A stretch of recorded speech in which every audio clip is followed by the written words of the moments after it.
All right, Brittany. All right. Again, thank you all for attending this event. We hope that everyone is able to gain some insight on entrepreneurship, receive all types of advice for when you're establishing your own business. I'm actually in the process of establishing my own business, so I definitely look forward to all the tips, advice that you all have for us tonight. So, Jason, do you have anything you would like to say as well? Thank you, thank you everybody for being here today. This panel is full of knowledge, full of awesome entrepreneurs and just a wealth of knowledge.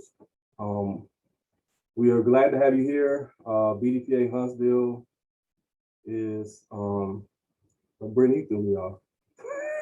I'm sorry. I'm so sorry. I'm sorry, Jason. It's okay. All right. All right. Thank you, everybody, for joining. My name is Jason Bradshaw. I'm the chapter president of Huntsville Chapter of BDPA. BDPA is the Black Data Processing Associates. It's a 46-year-old organization that was founded back in the 70s. Basically, our premise as an organization is to teach technology to the youth and help college students and entry-level professionals advance in their careers. And our slogan is from the classroom to the boardroom. So I thank you all for being here tonight, and I'm gonna turn it back over to Brittany to introduce our guests, our panelists. Thank you. All right. Our first panelist is Mr. Robb Everett. He is the founder and CEO of Like Minds LLC, which consists of 2 companies, Shots on 3 Photo Booth and Hydration Concession. Robb is also the founder of the Pixel Room, which is the 3rd largest selfie museum in the United States. He is a native of Selma, Alabama, but currently resides in Birmingham, Alabama. While receiving his degree in radio and TV broadcasting, Mr. Everett developed his love for cameras, which eventually translated to managing photo booths.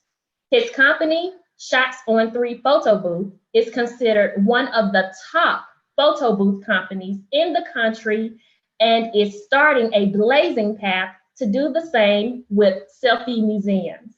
Listed below is Mr. Everett's website. We will also post this within the chat. And our next panelist, Mr. Bryan Hobbs. He is the founder and CEO at Pruuvn. Originally from Selma, Alabama, Bryan graduated from the University of Alabama with a bachelor's in civil engineering and a minor in computer applications and technology. He currently holds certificates in blockchain technology from the Linux Foundation and IBM. He has over 10 years of experience in managing large-scale infrastructure projects for multiple Fortune 500 companies and government agencies, as well as in managing people. Bryan has served as the lead PM for the Metropolitan Atlanta Rapid Transit Authority's expansion programs within the city of Atlanta and DeKalb counties. Below is also Mr. Hobbs' website, and we will post that within the chat. Moving on to our next panelist, Mr. James Lewis Jennings. In 2009, Mr. Jennings founded the management consulting company called Omega Plus Incorporated. He has been recognized by the Cambridge Who's Who Publishing Company for demonstrating dedication, leadership, and excellence in business consulting. Mr. Jennings, a retired NASA senior executive, led a rewarding 38-year career as a mathematician, director of administration, deputy comptroller, director of resources management, deputy center director of Kennedy Space Center, and Associate Administrator of Institutional Management at NASA headquarters. Our last panelist for tonight is Ms. DeNisha Malone. She is a business intelligence solutions architect and international speaker within the data platform industry. She started her career consulting as a data storyteller and Power BI administrator, developing interactive reports in various business industries. Her work improved strategy and user acceptance of Power BI throughout enterprises. Ms. Malone now specializes in the adoption and administration of business intelligence within organizations from small to large, pro to premium. Listed below is her website, and we will also post it within the chat. Our moderator for tonight is Dr. LaTonya Sibley, PhD, NBCT, leads as an independent national educational consultant, focusing on influencing positive educational change and improving student achievement.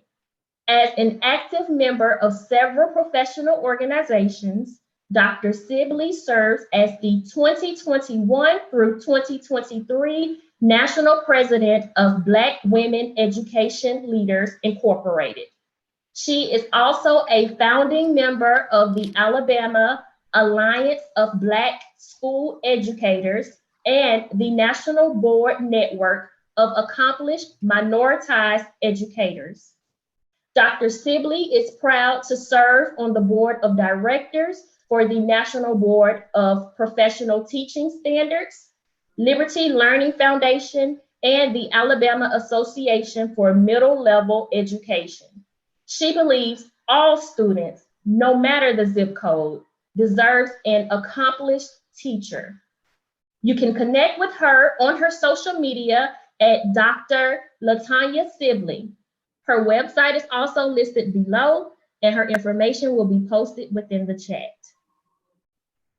I will now pass the mic to Dr. Sibley for a rewarding discussion. Well, thank you, Brittany. Thank you, thank you. And thank you, the BDPA Huntsville and President Bradshaw for the invitation and opportunity to moderate tonight's panel discussion on entrepreneurship and becoming your own boss. So tonight, I'll ask approximately 10 questions. Each panelist will have a minute and a half to respond to the question. Please do not feel that you have to use your entire time that's allotted to you, as well as feel free to answer whichever questions you'd like to answer. Just jump in after someone mutes their device. After I see everyone has muted their devices, I will begin speaking again and asking more questions. I will repeat the questions, and if you would like me to repeat them, just ask. I will also place the questions in the chat box so you can go back on and see those questions. Again, you do not have to answer all the questions. You're more than welcome to answer a question at your leisure. I want to start off, I've been doing a little research. I want to start off with a few fascinating entrepreneurship statistics. 62% of United States billionaires are self-made. I know, right? I need to get in another business. The next one is in 2016, there were 25 million Americans who were starting or already running their own businesses. The number one reason why businesses fail is there is no marketing need. 60% of people who start small businesses are between the ages of 40 and 60. There are 582 entrepreneurs in the world. 22.5% of small businesses fail within the first year. And studies show middle-aged men start the most successful businesses. I'll challenge that. All right, so we'll jump in, and I want to just jump in with something fun, you guys. So as we begin, and you're an entrepreneur, we always are motivated by something, and oftentimes it's music. So I want to get into your personal life a little bit. think of a song that motivates you as a business owner, as a boss, as a leader, as an entrepreneur. I want you to take a moment and tell us, unmute yourself and tell us what song motivates you to do what you do and why. And you can take about a minute or so to get that done.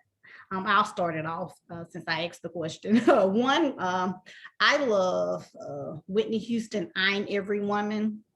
Probably because I believe it. I believe I can do anything. All right, so someone else, take a moment, panelists, and tell us your song that motivates you to keep on going. Well, I start because it's probably not a traditional song you would think that would motivate you, but mine is I Won't Complain, because my philosophy of life is to take away the excuses. So whenever an obstacle comes up, my first thought is to how can I eliminate that obstacle from keeping me from reaching my goal? And I use that all through my professional career and in my consultant business. That's what motivates me. Whenever something come up, I just think about the good days out and I'm of bad and keep rolling. I'll go next. My song for motivation is Feeling Myself by Beyonce and Nicki Minaj. And I say that because I think confidence is key, especially when having your own business. You got to be confident in yourself. Thank you. Whoever was speaking, will you please announce yourself, your name? Oh, yeah, this is DeNisha. All right, DeNisha. And BDPA, the panelists, we just have, Mr. James and myself on the screen. If we can get some more of those panelists up. I'll go. This is Bryan, Hobbs, Pruuvn. I'm gonna say it. Mine is Kanye West Can't Tell Me Nothing. So there's a lot of failures or a lot of no's in entrepreneurship, and I just turn that on. I go right back at it. All right, cool. I got two. I just gonna tell y'all that. Can y'all hear me? All right, cool. So, first, I love the Lord. So my first one is Thankful for It All by Marvin Sapp. That's my morning wake up. Because there's gonna be ups, downs, craziness, and I'm thankful for all that craziness. But then my trap hood self says, DG Yola, I ain't gonna let up. Because I ain't gonna give up no matter what. I'm gonna keep my foot on the gas 100% of the time. So those are my two. So I ain't just got one, I'm two. So, all right, that's my minute.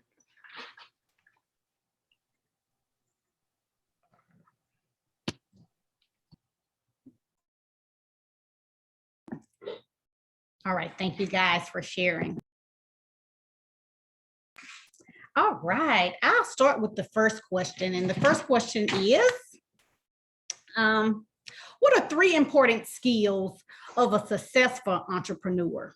3 important, just successful tips that you think are most important. It doesn't have to be 3, it could be 1, but tell me something that a successful entrepreneur have. What skills or traits do they have? Okay, I guess the old man will start again. Communication, that's one of the most important skills that you can have.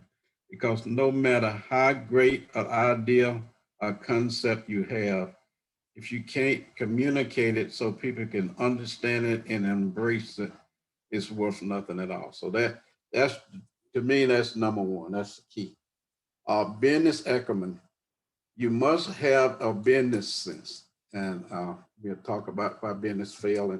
And you got to understand business, you got to make a profit. You got to understand all the parameters that goes in it. So business acumen is definitely important in organizational skills. I mean, if you're not organized, you're definitely not going to follow your plan. So those are my 3 top ones. I'll slot in next.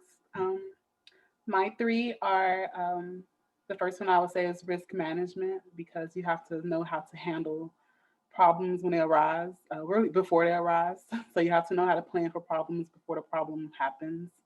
So understanding and having risk management is one. The second one for me will be networking. which is kind of go hand in hand with communication, but you got to know how to talk to people. You got to know how to find people in your network that can help you or that you can help. And the last for me would be self-motivation, because you have to know how to motivate yourself. Most times as an entrepreneur, you're not going to have people, well, it's hard to find people that's going to motivate you, or that's not always the case. So having your own self-motivation is going to get you far. You wake up in the morning and motivate yourself to get your day started and to be successful. It's going to take you really far. Cool. I'm gonna go next. I'm gonna say education of your product. No matter what, is that education, knowing exactly what you're trying to do. If you don't have education, because you got to educate you, your employees, and most importantly, you got to educate your clients. So if you don't educate them, they don't know. I'm gonna say, other than that, communication, just like Mr. Jennings said, that's super duper important. If you can't communicate, you just headed downhill anyway. Most important, financial literacy. Those are super important. If you can't count your money, you ain't got no business. All right, so that's it. That's my 3. Yeah, and you know, as you guys, I'll be blunt a lot of times tonight about things, but just to piggyback on all those things that you have to have that the other panelists said, mine, and I'll go a different route here. So resiliency. Again, I'm going to say this all night. There are a lot of ups and downs with regards to entrepreneurship, and some days you're going to just want to quit because you think things are not going to go your way, and then some days it's probably one of the best days you've ever had. So resiliency. Another one is strategic thinking. Be honest, you have to strategically think as an entrepreneur because you're very stretched. You're stretched thin. A lot of things going on. It's you probably by yourself and one other person maybe at the beginning. So very strategic in thinking. And then the other one, efficiency. You have to have some sense of efficiency because I can tell you right now, I've got 10 jobs as an entrepreneur. You know, I'm selling the product. I'm selling, I'm building, I'm doing all the things that typically that you would have other people doing. So those are some of the things that I think from the three important skill set perspective.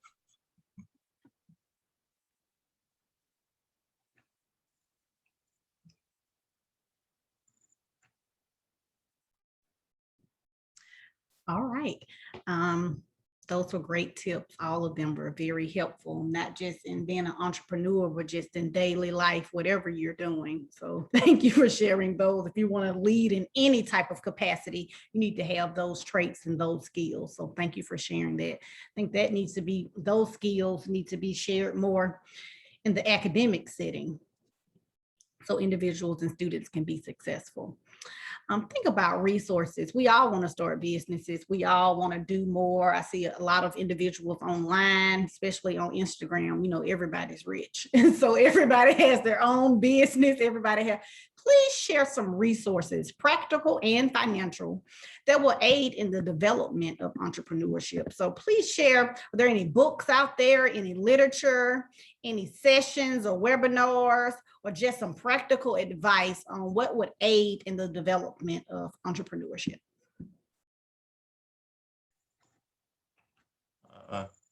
So yeah, I'll go first, I guess. I actually have my mind on a couple of books I've read, and now I don't even remember the names, but I'll have to look here in a second, put them in the chat. But there's a lot of literature out there from a perspective of what you can read. But what I'll say for some things that you can do, there's SBA when you want to talk about starting a business from a financial standpoint, and literature. But there's also, for me, being in a SaaS industry, in the technology industry, there's accelerators, there's all types of programs out there that you can join. May not give you funding, but there's programs that will teach you from start to finish, at least how to start a business and, you know, get you in that mindset of moving forward. So those are some of the things in my mind that you can do, from SBA to programs out there. There are tons of them online on Google. So.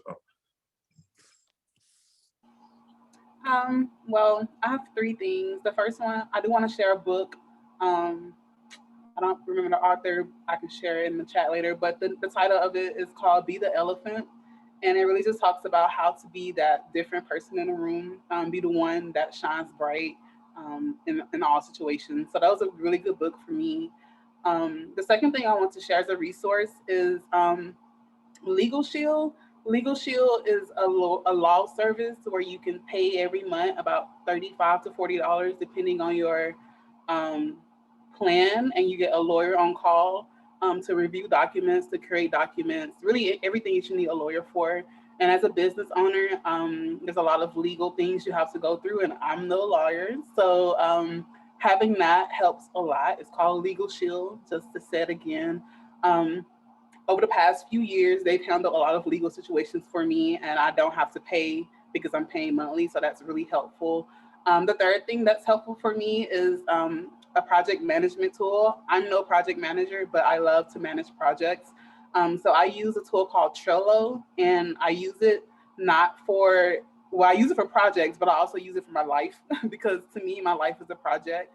And so I manage my life using a project management tool, and it allows for me to prioritize my to-do items just as if it was a project. So those would be my resources.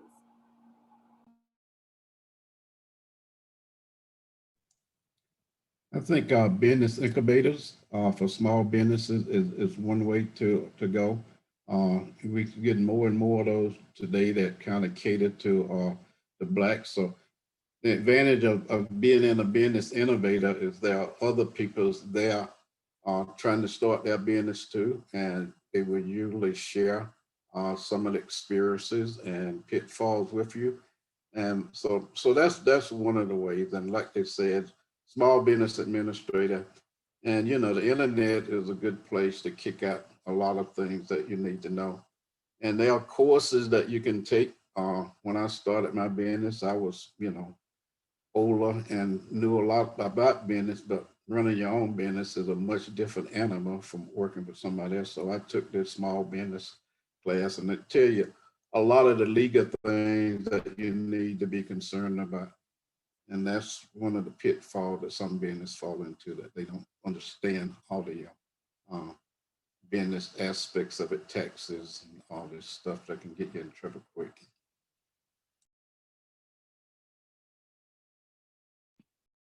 Well, cool. I'm gonna tap. I like all those responses that just came in, but the biggest thing I had that's not in there, that is not a piece of literature, not a something written down, is to find a circle of like-minded people that you can depend on. That's super duper important.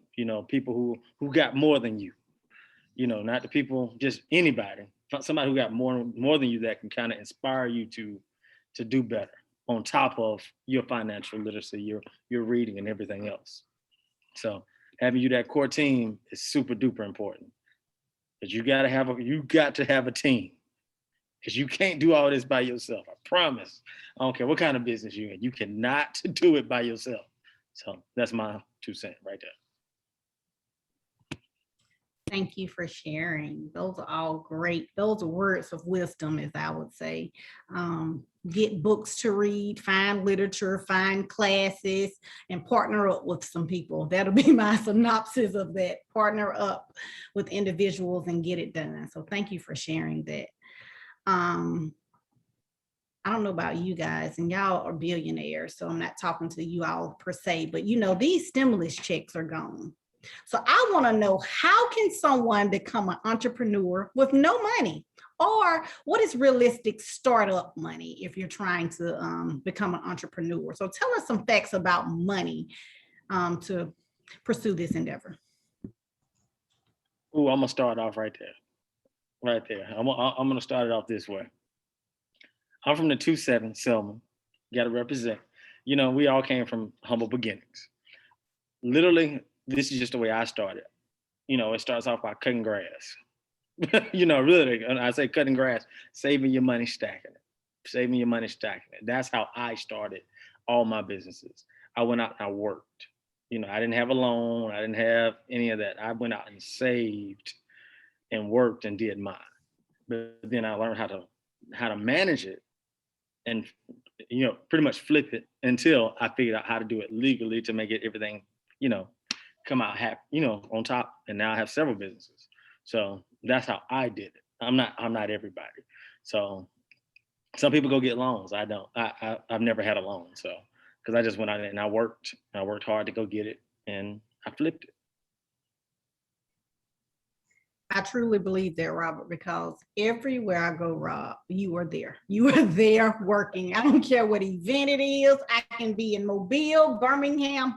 You are right there working. You are always working. So absolutely. Yeah. So, I'm blessed to say I've never had to take out a loan on any of my businesses. So I own all of them outright. So, but I am working. I travel all the time. Yeah, so I'll go next here, I guess. So I second Rob with regards to money. I use my own money. I guess it also depends on the type of business you're starting, because a lot of businesses, you can start without a whole lot of money. You can start with $1,000 and end up at $1 million at some point. But then there are some other businesses where you definitely need some type of capital, and if you need to work, I would second Rob and go and work for it. I can be honest, me being in technology, I actually spent a lot of my own money from working as well. And, I've also gotten money from Comcast. So being invested in by other organizations as an investor is another way that you can get money. So I think I've gathered over $90,000 from winning competitions, pitch competitions, Comcast invested in the company, and a couple of other organizations put money in. So depending on the business, it really depends. I'm just speaking from a technology standpoint, but there are multiple ways you can get money to start a technology business, at least. And some of those resources you can look online again at accelerators, grants. There are loans. I say try not to take out those if you don't have to, but your own money, grants, accelerators, pitch competitions are good ways to start a technology business. So for me, it didn't take a lot of money to start I have a consulting business for BI, business intelligence and data strategy. And a lot of times with consulting businesses, it doesn't really take a lot of money. You just have to get out and network. But I did look into grants. So most of my additional money came from grants, which, you don't have to pay grants back. So we like free money. Free money is good. Grants aren't always easy to find or to get. A lot of times you have to apply and do some things like that. But if you put the effort in, you're more than likely going to get it. I'm really big on finding things that are specific for things that I identify with. So grants for women, grants for Black people, grants for people under 30, things like that. So some of the sites I use are I Fund Women. That's a grant site. Grants.gov is one. Another thing for women is Black Girl Ventures. That's they give grants. Female Founders Fund has given me $2,000, and I didn't have to write anything. It was just being a woman and having a company and applying. So it's really just applying. The Amber Grant Foundation is something that I got right out of college. So a lot of those it's just really research, and there's a lot of free money out there, especially for minorities, especially for women. So it's really just research to get out there and find something that fits you before you apply for a loan, because we don't like loans. You have to pay those back, and especially there's interest rates. There's things that come along with those. So find the free money first, and also ask for angel investors. So if you can't find a grant, which are really easy, even if you're having trouble finding a grant, reach out to me, because I love grants. So I think, if you're having problems with that, then reach out to someone who's familiar. But if you can't find a grant, then you can find an investor who can help you as well.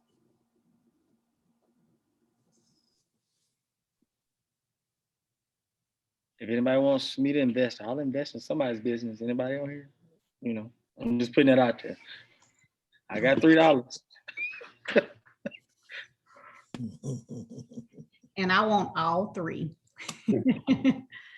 Go ahead, Jennings. I started my company after I had a couple of careers. So, I wasn't depending on a lot of stuff from it. I primarily started the company for the advantages you get, and I'm sure we're going to talk about that a little more, so I won't go into it. But I was hired to work for this small company, and the guy that hired me said I could work as an employee or I could work as a consultant. So initially I went on as an employee and worked for about 6 months or so, and then told him I wanted to switch over to a consultant. So that was my first big thing. So I kind of had built-in money coming in from being a consultant for that company, and I could then expand to bring in other clients. So that's another way that you can get in, to find somebody that like your skills and talents and want you to come and help support them.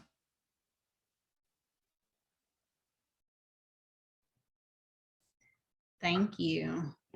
Thank you for sharing. Go ahead, Bryan. So there's one, so what I want to tell everybody to look at, I was looking at the website and I just found it. So F6S, so F6S.com. If you go in there and register, you can find a lot of different programs out there just on that website alone. Thank you for sharing. Y'all have a wealth of knowledge. I guess that's why you're here. I have a question. Y'all have all this information. I want to know, what do you do? Where's your calendar right now? Do you have it on you? Is it in your phone? Where's your calendar? It's on my computer. Everywhere. What about you, Mr. Jennings? Mine's on my computer. On I try to keep it in my head, but it doesn't work too well. The biggest trouble I get into is when my schedule doesn't hit my computer and I end up double booking stuff. Okay. I want y'all to take a moment and look at y'all calendar. As entrepreneurs, what do you do every day? I want to know, what is your daily schedule? What do you do? And I know every day is different, but when you get up, I'm sure it's a routine though, because everything works on the cycle. I want to know, what do you do every day? Just briefly. My day starts about 4:20 every day for me. And, I do what I love first. And, I'm a radio DJ, so I'm on the air from 5 to 9. And then I get up and I go grind out and I do what I want to do after that. If I can, between 5 to 9, sometimes I slide my personal stuff in there too. So, I'm just being honest. You got to still work. I still work for somebody else because I choose to, because I do this is what I want to do. So I make sure I got my early shift. And after that, it's all me. And I'll probably work from 9 to 9 or 9 to 10 and start back over at 4:40. So, and I'll give y'all a tour kind of one of my, the pixel room one I created here before this is over. So, but that's where I am right now. That's why you see crazy stuff in my background. So that's it. You're an entrepreneur, you're working. Yes, I'm at work now. Literally, I'm sitting at my desk right here in the pixel room. Thank you. Go ahead, Mr. Hobbs. I think you're off mute. Go ahead. Yeah, I'm like Robert. I'm up pretty early, so probably about 5:30 a.m. 5:30 I start. First thing I do is look at my phone, how many emails I got, because I know I got a ton of them. And really after that is meetings, tons of meetings with either developers, developers, customers, potential customers, and potentially investors. That is an all-day thing for me right now. But I can say I do have a team with me, so I don't have to do it all, but that's pretty much my day, and it doesn't end till about 1 a.m. in the morning, so.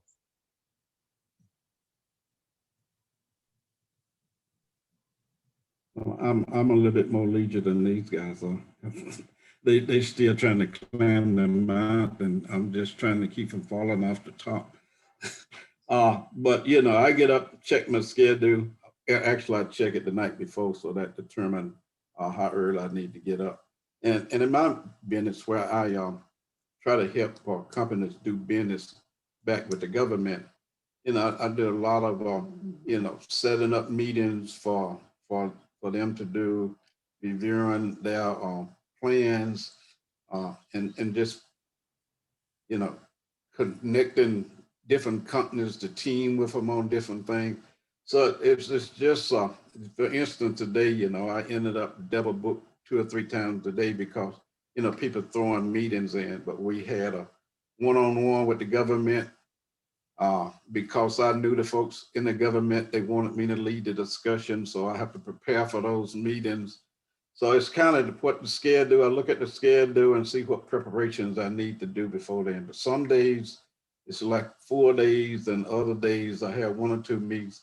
And that allowed me time to do research, to stay relevant on the opportunity that's coming up in different agencies, and, you know, keep my networking up so I do have something to offer people when they call me to do something, you know. Mr. James, can I have your address? I need to come sit and talk with you. You got a wealth of knowledge over there. If you're trying to not fall off the top, I need to come talk to you like next week. So feel free to hit that chat up with your address and your phone number. I'm coming. I just need to sit with you about 15 minutes. All right, my brother. I thought about that too, Rob, when he got on and he got this wonderful background. You know, he's a successful entrepreneur with all those windows. I thought the same thing. We all need to go there and sit down and learn. Well, I was a successful career person, and my entrepreneur is actually a hobby. So, you know, That's I'm not trying to. I'm not trying to Definitely to your house. So, you know, which is good. Look, you free Monday, Tuesday, Wednesday? Talk to me. Rob, we'll email. Okay. We'll send a professional email and request mentorship. I got you. I'll copy you on it. Anyone else would like to share about what you do every day? Yeah, I like to share. First, I want to say it's great that James said that, you know, Mr. Jennings, I would like to say that he's the way he does is a hobby. That's great because it makes me feel good. I'm on the right journey. What I do as a hobby is for fun, and it just happens to make me lots of money. But I had a conversation with a millionaire when I was still in college, and a piece of advice that they gave me, and it sticks to me now, is that when you wake up in the morning, you shouldn't look at your calendar first. You should have time to yourself. So I do wake up early, between 5 and 6 a.m. And the first thing I do, well, the first few things I do is I meditate. I'm a huge meditator, manifestator. I meditate, I journal, so I write things out, not specific to work, just about life or anything. And I work out. So my morning isn't for work, it's for me. And then once that's done, I go into breakfast. And then I look at my schedule, usually while I'm eating breakfast. But just like the others, I pretty much know what I'm doing that day unless something pops up, because I plan for tomorrow at night. So before I go to sleep, I plan my day. And Trello helps with that. So I do look at my project management tool and figure out, I have a column in Trello, if you're familiar with Trello, of what I'm going to do for the next day. So I move everything to that. And so I know everything's organized for that day, and I know what I'm going to do. I look at my calendar. And so after breakfast, I usually start my meetings. I spend a lot of time during the day networking and mentoring, because even though I don't get paid for those two things, it's really important for me to do that, just to help other people grow. I'm a huge community person, so I'm an advocate for the community, especially for little Black girls and boys and others that are in college that just don't know what they want to do. So I spend a lot of time helping them. I'm a consultant, as I mentioned. So if I'm not traveling, like right now I'm traveling, I'm in Iowa, consulting with a medical firm here with their strategy on data. But if I'm not traveling or anything like that, then I'm just in meetings. So I get tasks done in priority. My project management tool helps me prioritize my tasks outside of my calendar. So I go through priority, so I don't skip around. I get important things done first. And once that's done, I'm usually done around 3, sometimes 4, sometimes earlier, depending on what I have to do. And then I spend the rest of the day to myself. So I spend time with family. I work out again. I'm usually working out twice a day now. Now I am. But this year's is a new workout schedule. But so I spend the evenings kind of relaxing or doing things around the house, or spending time with friends and family, or bettering my business. So I do a lot of research, or reading books, something that's going to help me the next day. And as I said, At nighttime, I plan for tomorrow. So before I go to sleep, usually while I'm in bed, I have my computer or my phone because they're synced. So my calendar is on both. I'm planning for the next day. Thank you, and thank you for sharing.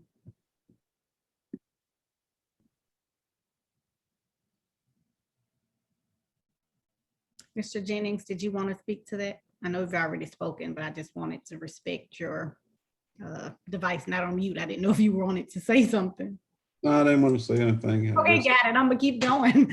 Y'all have shared a lot of great information about becoming an entrepreneur, getting resources, reading literature, joining webinars, saving your money. You might have to cut some grass, you know, whatever you need to do all of the groundwork.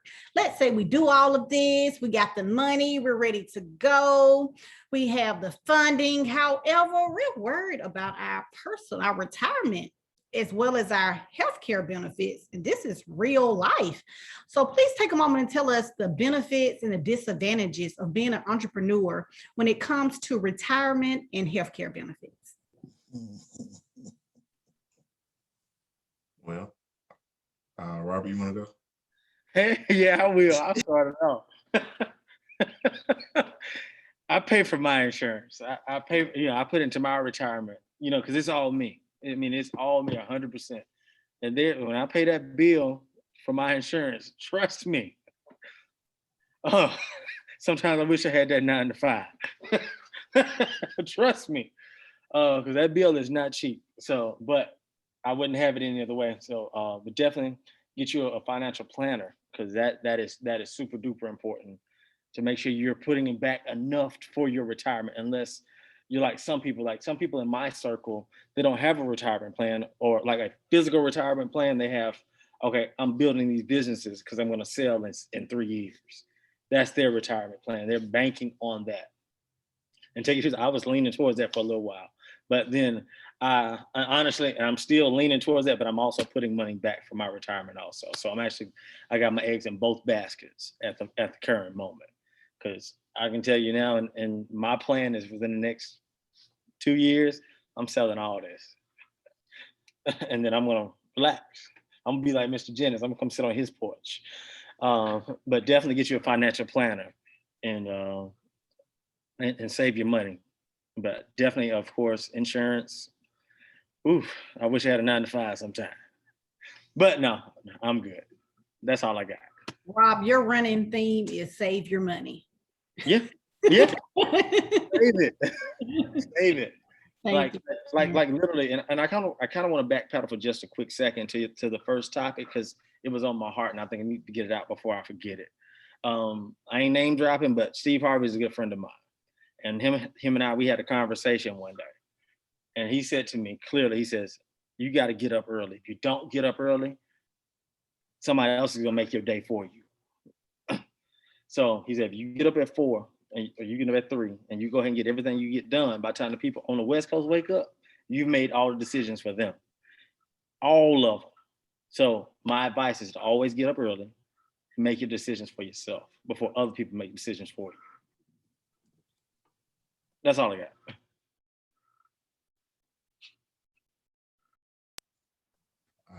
Okay, well, I'll go here. So yeah, like Robert said, there are no benefits. I'm sorry. Unfortunately, as an entrepreneur, if you do not have a 9 to 5 that you're also working, the benefits are going to be high. I'm sorry. Healthcare is pretty expensive. I don't know if you guys have tried looked at the even exchange. It's ridiculous. So that's not enticing for you to go into entrepreneurship.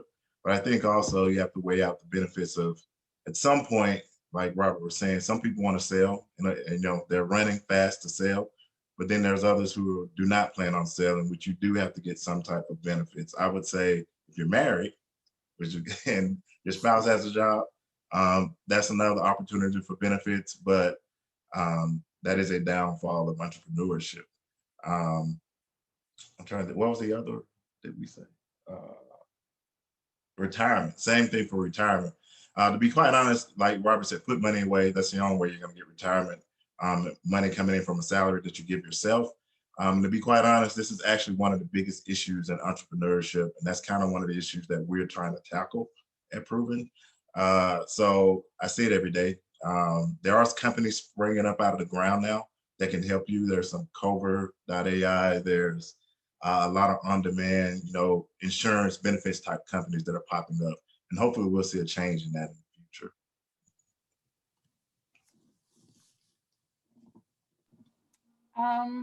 For me, it's helpful to have an advisor. So I have a financial advisor for wealth planning, and he's great. It's a Black-owned company called Envision Planning. And so it's been helpful for me for retirement. So he helps me plan my retirement. Saving money is great. I think that's the key for tonight. So save your money, you get money. I mean, money is fluid. You're supposed to move it, but you have to be strategic and save where you're supposed to. So put away your money, because you're gonna grow up in age, and you're gonna want to work less, and you want to have money just sitting there to use. So my financial advisor helps me with that really well. I have a really good retirement plan that I'm satisfied with. So that's good. You can't do those things on your own. You can research, but you can only go so far. You need knowledge from someone who has knowledge in that specifically. So go that route and get an advisor. Health insurance is health insurance, so it's not cheap. I think the advantage, I want to throw out an advantage, because I don't want to just say there's just nothing good, but I think there are options. You get options. That's an advantage. When you're working in a company, you don't have as many options. It's whatever they give you, really. You can choose between A or B. But if you're an entrepreneur, you have more options to choose from. So your pool is a lot larger that you can jump into when it comes to health insurance. But even with that, you still wanna get advising. I'm really big when it comes to bringing in someone. I'm a consultant, so I know that it helps to bring in someone to consult on certain things. So I do get a consultant when it comes to insurance. I have an insurance advisor as well that helps with life insurance, health insurance, even pet insurance. I have a pet, and so they help me with everything. So just get help if you don't know. Get help. Understand what works for you. That's important. What works for someone else may not work for you. So just because Bryan or Robb or Jason down the road is doing something, that doesn't mean it's going to work for DeNisha or Dr. Sibley. So you want to make sure that you know what's going to work for you and what's good for your pockets, and then go for that.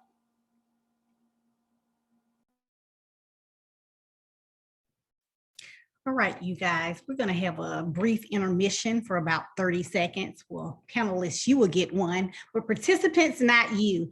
We would like you to take a moment in the chat box. Go ahead and drop some questions. We'll take about a 30-second to a minute break. And at this time, I'm going to ask the participants again to please put some questions inside the chat box. And then we'll start back in just a moment, and we'll try to answer some of those questions. Is that good? Thumbs up? All right, we'll start that moment right now. Panelists, you're welcome to get off your camera for about 30 seconds if you like, to a minute. Thank you. And participants, I'm ready to see those questions, so start bringing them in.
All right, we'll start it back up.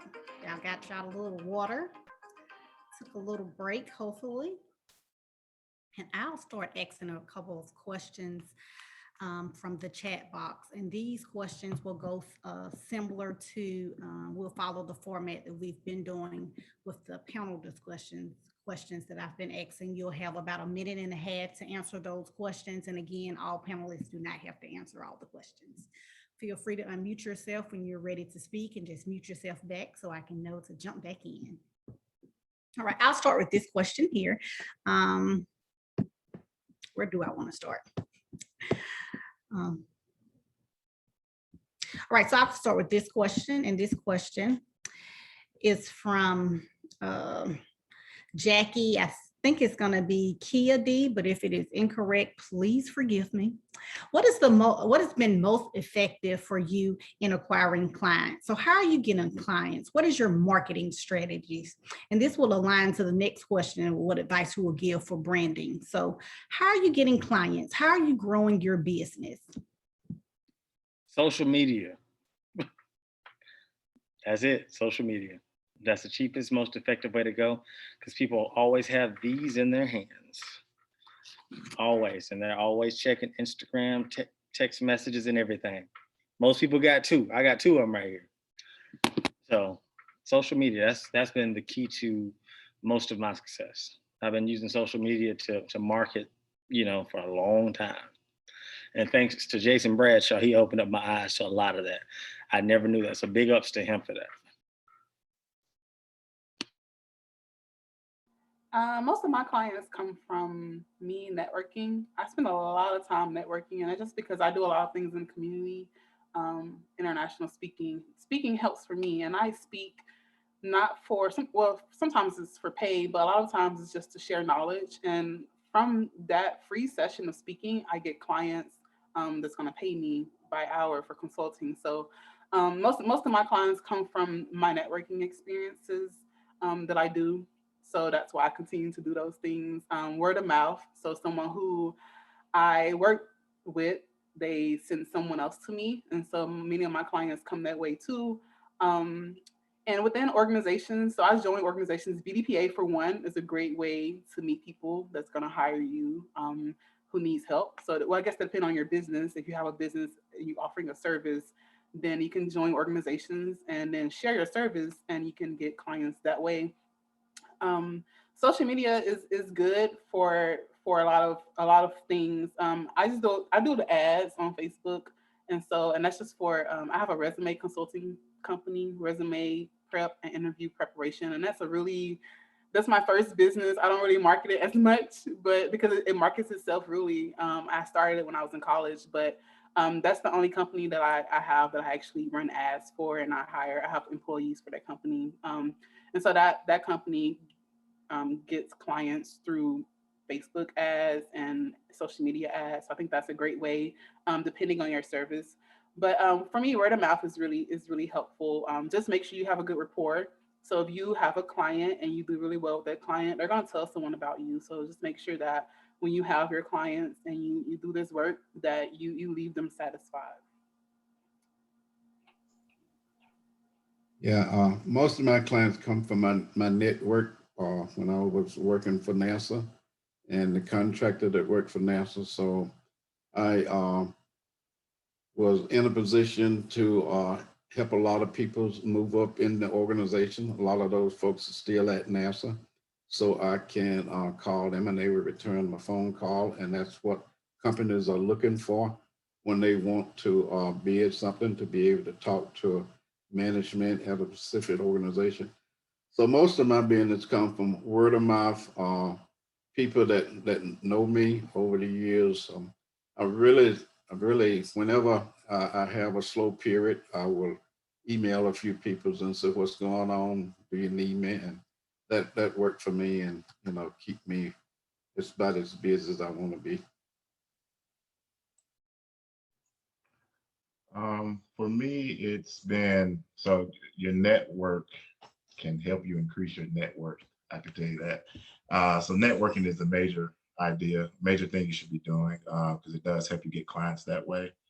I myself I'm 50-50 right now on warm leads, individuals who I know put me in contact with the operations manager, and then cold emails. Actually, we've had some success with some cold emails, cold emailing campaigns. Again, like LinkedIn, because it's business, more oriented towards businesses, which we are more accurate to.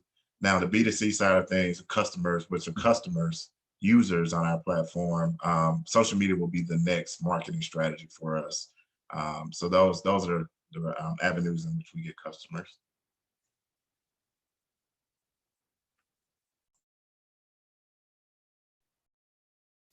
Thank you all for sharing. Janice wants to know, do any of you run a nonprofit business?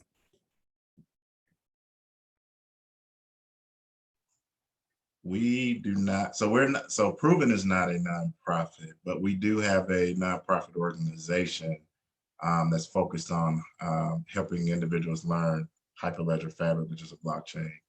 So I'm not sure if you're looking for some advice on the nonprofit side, but it is a little different than running your for-profit business, especially when you're talking about taxes and, well, not taxes, well, how you are supposed to classify yourself.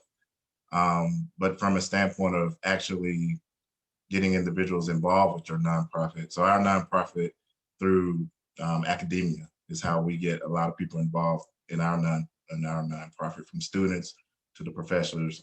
So academia, it helps us a lot in getting individuals involved. Well, I haven't started a nonprofit, but I'm on several boards of nonprofit organizations. So you find out how they run, especially if you get on the financial committee, you understand all about that nonprofit. So that's one way, if you want to start a nonprofit, to kind of get involved with one that's already going, to see how it's going, because it's a little different from business and the thing you go to. Primarily, a lot of the, like the boards and things are volunteer, and dealing with volunteers are a little different from dealing with people that you pay.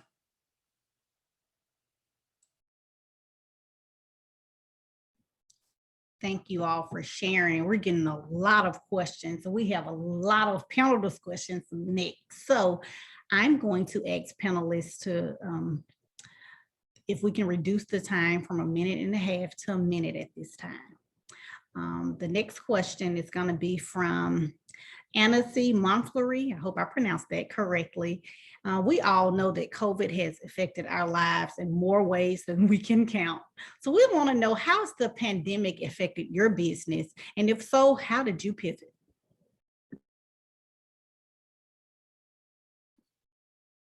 All right, I'll start that one if that's cool. All right, cool. So I was doing my photo booth and wedding business was doing numbers. We were doing 90 weddings a year, easily. And when COVID hit, bam, it all shut down, like big time. It shut down. But luckily, I was in the process of starting this company here, so I just kind of pivoted and put all my focus, even though, and I had deposits and everything. So I still was getting money in, and people took that time to book weddings so far. So I still had money coming in. But I took all that and I pivoted into the pixel roll. So I pivoted in here. So I took all that money and just pivoted over here. And I just took everything I had. And we started this thing in the middle of March. I started the process in the middle of March, right when everything was about to get bad. And we pivoted and we just kept going, and we have not taken that foot off the gas yet. So that's how we pivoted. So, and actually I have photo booths here inside of the pixel room and inside the mall here. So I just found other places and other ways of revenue outside of weddings and corporate events. So, and also the marketing that I got from my photo booths, because we collect data. So I was able to get data and had companies buy my data that I collected through all my photo booths. So I was able to sell my data, which I legally collected. So I didn't illegally collect anything. So it's all legally collected. And I was able to pivot to sell data. So, and that ain't cheap. I can tell you that now. All right, that's what I got. Thank you.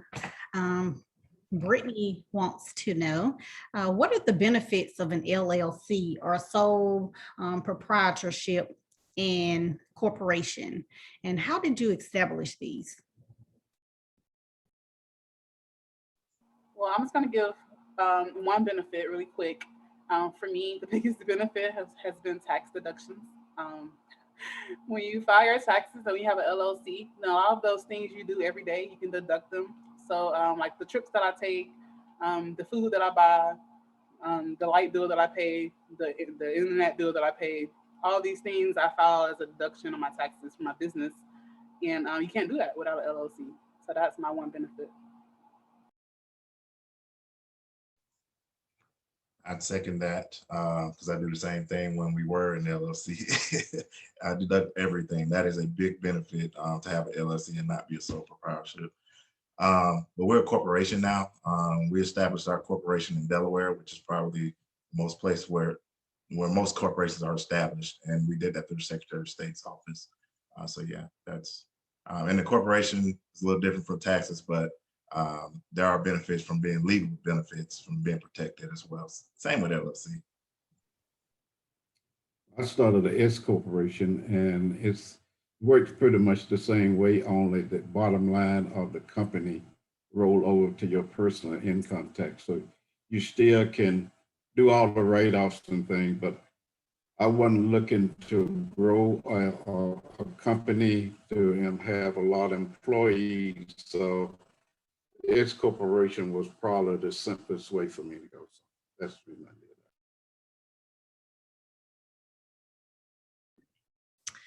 Thank you.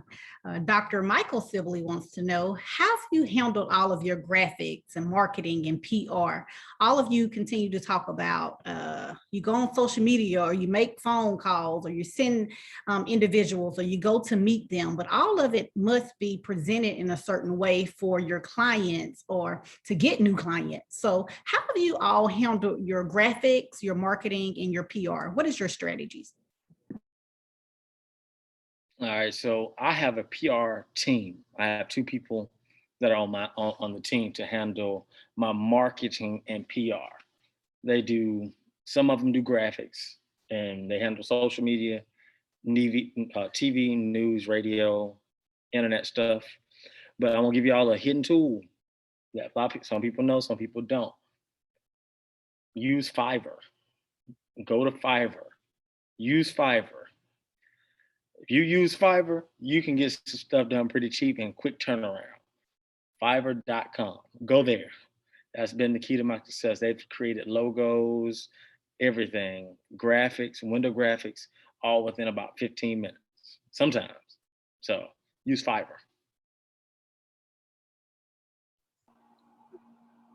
Oh, okay. So, well, as I mentioned before, I'm an advocate for the community. I love students, so I hire college students and let them mark it as an internship on their resume. So I've been doing that for a few years. It's with marketing. I do my own PR really because I like to network, so I do a lot of my public relations. I sit with meeting CEOs, CTOs. I do a lot of the PR things, but marketing and branding and creating logos, I hire students for that because they're already going to school for it. So I find that they give me the best work because they're trying to get a job. So a lot of the work that they give me is really good. I actually use Fiverr. Fiverr, I don't know, but I've used that as well, depending on what I need. But many times I just look into colleges and find Black students. I would second both of those. Fiverr, I've used a lot. Fiverr has saved me a lot of times. College students have as well. So right now we've got a PR team at this point. But the college students and interns are a major help for us to not save money, but time for experience is a key for us. Thank you all. At this time, we'll be reducing the time frame to 30 seconds per answer. And we want to know Brittany wants to know, and I want to know too. Did you create a business plan before establishing your business? Is that important to go ahead and have all your ducks in the row, or at least a framework of what you want to do when you're trying to get this LLC or establish this corporation? How much of your business plan do you need before you even establish a business? I say 50%. I say you need about 50%. I said, but you know what? I would really say know it all before you get into it. But 50% is halfway decent to know the education of your product and what your end goal is. And a lot of times, if you figure out what your end goal is first, you can work backwards. So that's my suggestion.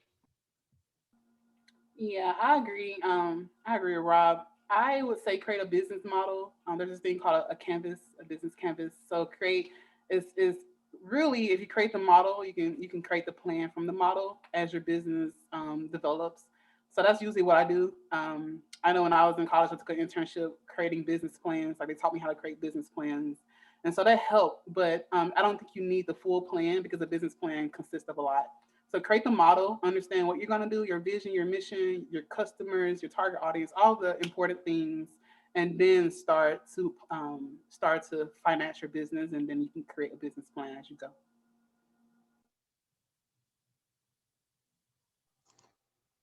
Yeah, I'm thinking that business. Yeah, 50%. Yeah, I agree. You don't have to have the full thing.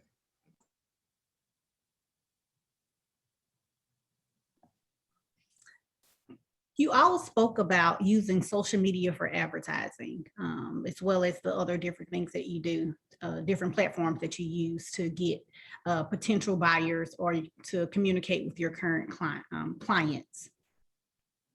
How do you build followers or build your social media followers or friends into buyers effectively? There are some individuals, I personally know some millionaires, and none of them have social media accounts.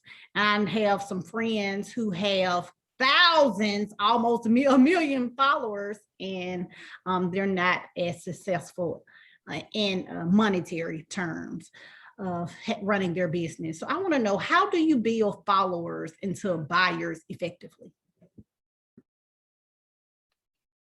And that question comes from Anansi Monflery.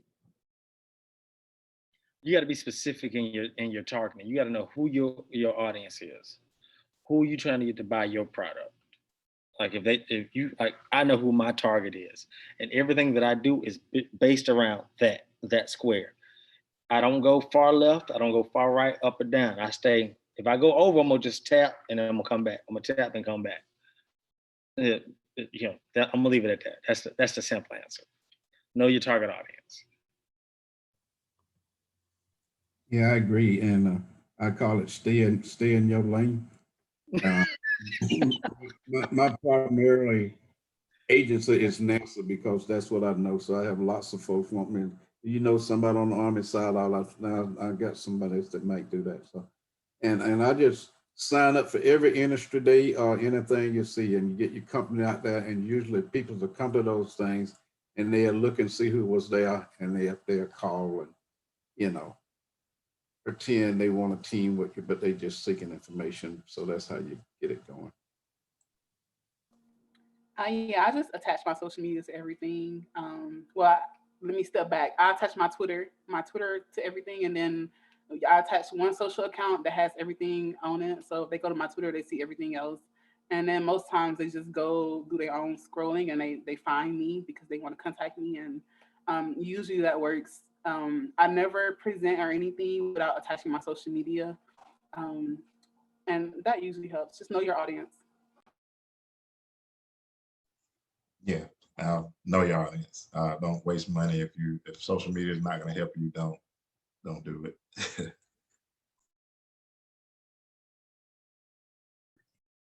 All right, thank you, and thank you, participants, for absolutely, we appreciate those nuggets. Thank you so much. I'm going to ask about 3 or 4 more questions, and then I'll turn it back over to DPDA. However, we have a few more that I'm sure that everyone wants to know. Now, we talked about the good, the bad, and the ugly, but let's talk about some legal requirements. what are some legal requirements when becoming an entrepreneur? And who handles your legal and financial concerns? We know people are out here and some people are just looking for a dollar to get off with someone else. So I'm sure y'all have attorneys or lawyers or someone who's managing that, or you might be managing it yourself. So what are some of those legal requirements for becoming an entrepreneur, and how do you continue to seek legal counsel? Keep a lawyer on retainer and hire another lawyer to back that lawyer up. I always keep one on retainer. I mean, put that in your budgets when starting your business. I'm telling you, do it when you start your business. Don't do it after. That's like important. It's like you got a building. You need a building, you need a lawyer, because that lease is important. And I tell you, my lawyer is banging, because I could have been in some serious trouble if he did not look over that and then have the second lawyer to look over him. You know, trust me, it's worth it. You know, you're gonna pay, you know, $300 an hour, or maybe more, maybe a little less, but it's gonna save you behind when you got that $10,000 lawsuit waiting on you. So trust me, have them to look over it in writing. Okay, so I said it once and I'll say it again and again and again. Get a legal shield, which is $35 a month for a business plan, $30 a month for a personal plan. You can get both for $40 a month, I believe. But that's just a monthly fee, and you get a group of lawyers. And whatever location. I lived in Seattle. I had Seattle lawyers. When I moved to Texas, I switched to Texas lawyers. So you get lawyers for wherever you are. Get that. I've had it when I personally, and then when I started businesses, I got the business plan, and it's amazing. They do whatever you need, and you pay monthly, and you get it whenever you need it, however many times you need it for whatever. The only time you have to pay a percentage is if you actually have to go to court, and then you get like 75% off court fees, which is still amazing, just because you pay that monthly fee. So get that lawyer. Legal Shield is what it's called again. That's what I use. I've always used them, and they always come through. The lawyers are very top notch. They respond really quickly. Some legal documents that I use for my business are non-disclosure agreements, NDAs. I use those, so have those on hand. Employment contracts. If you want to hire some employees, you got to have a contract. Don't just hire someone and then start paying them. You got to have a contract for them. And also the business plan. Once you are established as a business, having a business and you start to hire employees and you start to do the real big thing, having a business plan to share with someone, especially an investor, is important to have. My lawyers look over my business plan, so that's also helpful. I got a question about that legal shield. Mm-hmm. And that's all you pay is $35 a month? $35 a month. Mm-hmm. And that's for they draft contracts and everything? They review documents, they draft contracts. If there's a problem in a document, they'll call you and they redline things to show you what's wrong with the contract. Oh. Yeah, it's amazing. Yeah, thank you, my nugget. Oh, look. I'm switching over soon. Yes. Yeah, I actually use legal. So Legal Shield is definitely a good option because we have Legal Shield. Now I will say we do have a full-fledged law firm as well who help us. So both of those, it just depends on the situation, which one we use. And then the other thing, all the documents DeNisha mentioned, but we also have to have a written consent every year that goes to the Secretary of State's office. So that's pretty much it for us. Yeah, in addition to the legal thing, you need to get you a good accountant. That's most important in running a business because there's so many little taxes, laws, reports, and all these things, and you need a good accountant that's going to take care of that for you. Yeah, there's some CPA firms you can go online, or you can get somebody local. CPA firms that are not a whole lot, but they can get expensive at some point.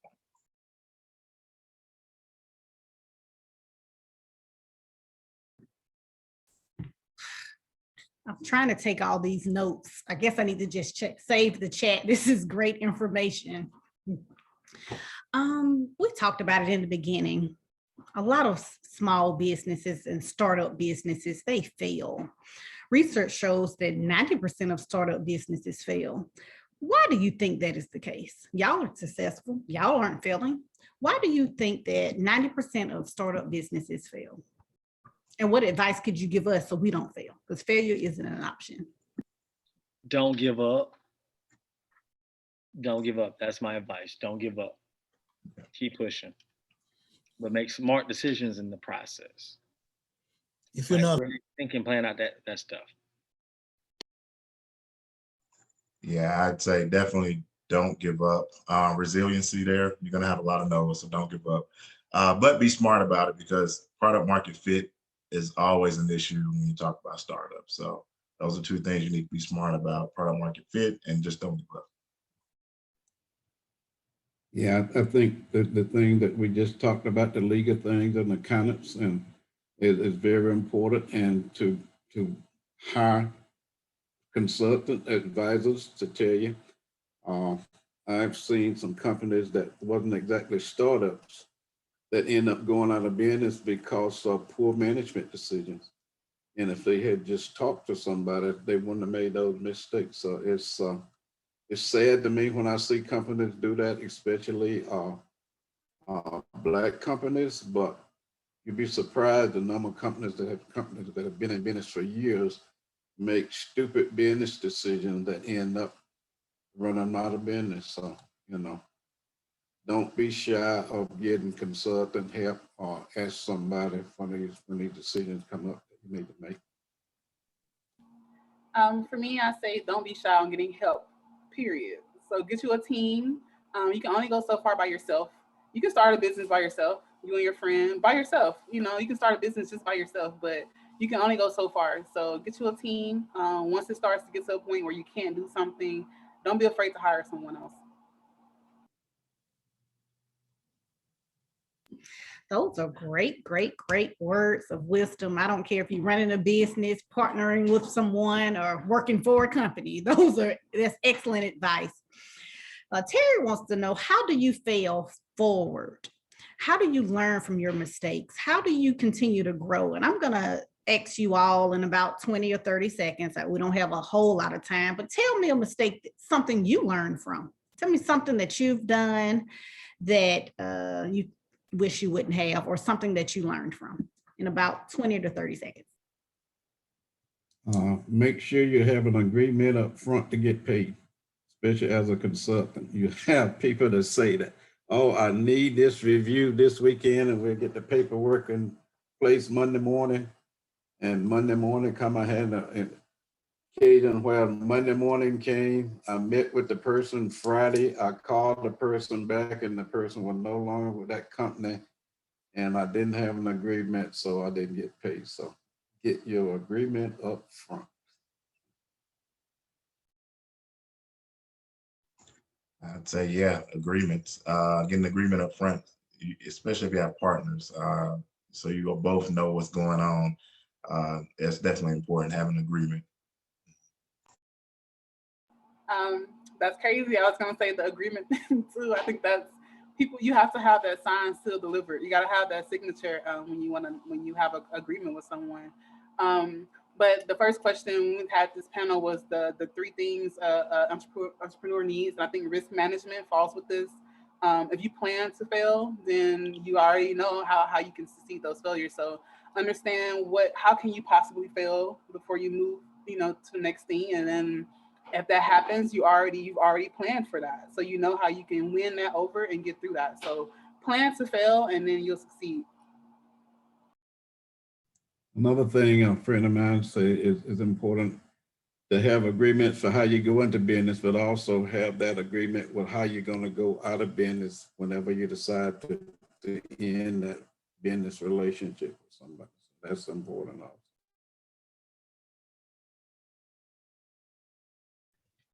All right, we have, I'm gonna say Vanzer Quince. Please forgive me if I pronounced it incorrectly. I'm gonna ask two panelists, would you please answer this question? And having worked in different capacities, he wants to know, have you had any success with winning or landing government contracts? And that's with federal, state, or municipal levels. Have you had any success landing those contracts? I've had several successes with government contracts on actually local, statewide, and federal. I'm just going to say a lot of it is real relationships. That's a lot of it is your relationships. You got the right relationships, you can land those things. If you got relationships, then you can turn around, you got the skill and the look, and on top of that, you can land them fairly easy. Well, can I throw something in there for a minute now? A lot of general service administration contracts through government agencies, you all know, called the USGSA, are on a per bid basis, and you got to compete with a laundry list of competitor companies. And that being said, what do you do to distinguish yourself from the competition to woo a potential government agency that your product is of a high quality variety that they would allow you to win a bid? That's the question. So, Go ahead. okay. Well, I was gonna just really quickly, as a data strategist, business intelligence consultant, I do a lot of proof of concepts. So I prove that I can do it through a proof of POC, and they pay me for that short time, usually a week or 2 weeks, where I can prove that I have this tool and I can give them that strategy. A lot of times I come with a pre-developed concept that fits their business model or whatever they're trying to do. So with that strategy, I come in and I give them that proof of concept. And because I've already have a concept planned out that's set like their model, then they usually choose me, because a lot of companies don't go through that proof of concept stage. So that helps. Thank you. That's a good lure to attract a potential customer. I appreciate your response, DeNisha. All right, you guys, I'm going to ask each of you to answer this question. This will be your last question. What is the most important takeaway that you want to leave with future entrepreneurs? So if you can give your last little nugget, your token, please let us know what is the most important takeaway that you want us to leave with on today.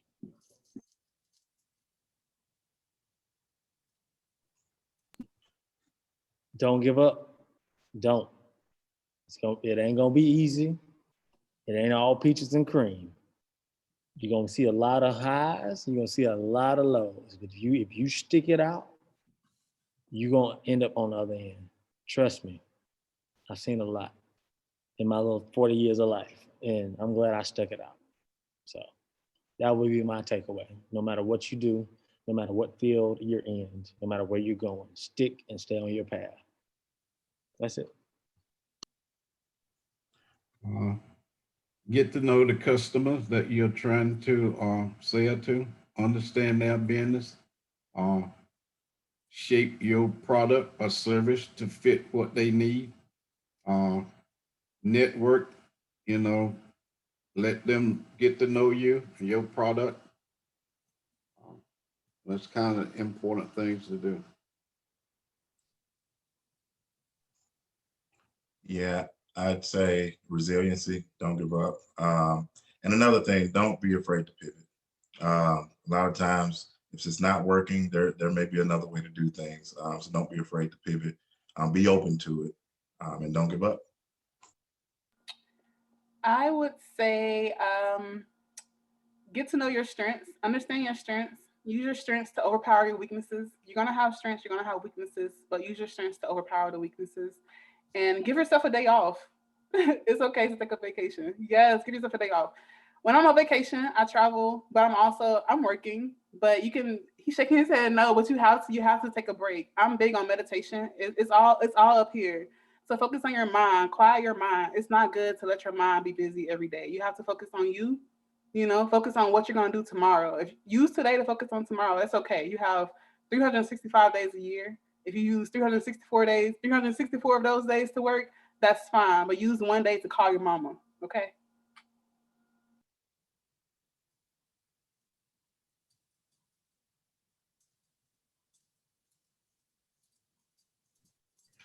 Well, I would like to thank you all. I think y'all have done a fabulous job. And with that, I'm going to ask the participants to join me. We don't usually do this, but I think it's important. I know y'all are giving them a round of applause, but they can't hear it. So I want us to take about 5 seconds. I want you to get off mute and I want you to help me congratulate them. Let's make some noise for them. On 3. 1, 2, 3. Congratulations. Hey, Congratulations. thank you. Great advice. Helped me out a lot. Thank you. Thank you. And if y'all would, you can mute your devices back. And I want to thank you all again for having me on today. And President Bradshaw, I'll pass it back over to you. All right.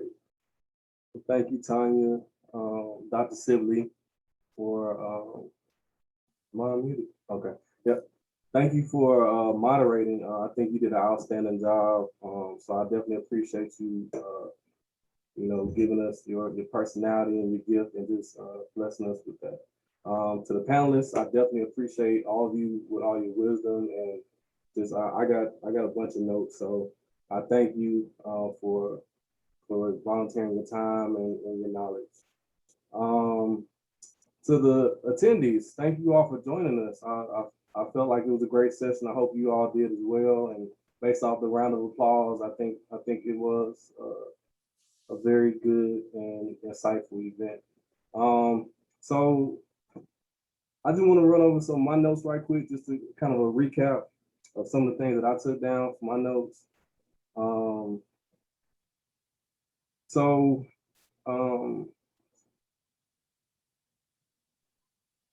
The biggest thing, the most important thing that showed up and kept coming back up was not giving up and being resilient, saving your money, and risk management. The legal share, legal Zoom, and just risk management, having financial literacy. Just a lot of good nuggets out of this session. So I definitely appreciate everybody for participating tonight. Once again, this is BDPA Huntsville. If you want to find out about more events that we're having, you can always check us out at bdpa.org. If you want to find out more about what we're doing here in Huntsville, you can go to bdpahsv.org. And on that note, I'm going to let each panelist give us a kind of a closing remark or a goodbye or farewell, however you want to do it. And I'll start with Mr. Jennings. Yeah, I enjoyed it. I hope that people's got something from it. So just thank you guys for giving us an opportunity to speak with you tonight. So, all right, DeNisha. This was great. I'm glad to get some knowledge from fellow panelists and share some knowledge. I hope that you all can connect with me in the future and enjoy the rest of your week. Much success to your businesses and your plans in the future. Bryan. Yeah, and I really thank you all for having me as well. Thank everybody for participating as well, and much success to your businesses as well.